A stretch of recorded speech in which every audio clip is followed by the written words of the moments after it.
नमो भगवते रुद्राय नमस्ते रुद्रमन्यव उतोत इषवे नमः नमस्ते अस्तु धन्वने बाहुभ्यामुदते नमः यात इषुः शिवतमा शिवम् बभूवते धनुः शिवाशरभ्या यातवतया नो रुद्रमृडया याते रुद्रशिवा तनोरघोरा पापकाशिनी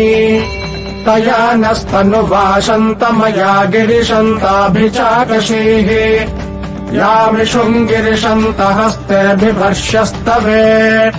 शिवाङ्गिरित्रताम् कुरु माहि गुंसेः पुरुषम् जगत् शिवेन वचसा त्वा गिरिशाच्छावदामसि यथा नः सर्वमिज्जगत यक्ष्मगुम् सुमना असत् अभ्यवोचदधिवक्ता प्रथमो दैव्योऽभिषक् अहीगिश्च सर्वान् जम्भयन् सर्वाश्च यातु धान्यः असौ यस्ताम्रो अरुण उत बभ्रुः सुमङ्गलः ये चेमागुम् रुद्रा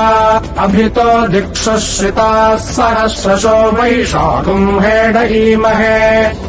असौ यो वसर्पति नीलग्रीवो विलोहितः उतैनम् गोपा अदृशन्नदृशन्नुदहार्यः उतैनम् विश्वा भूतानि सदृष्टो मृडयातिनः नमो अस्तु नीलग्रीवाय सहस्राक्षाय मीदुषे अथो ये अस्य सत्त्वानो हन्तेभ्यो करन्नमः प्रमुञ्च धन्वनस्त्वमुभयोरार्त्नियोज्याम्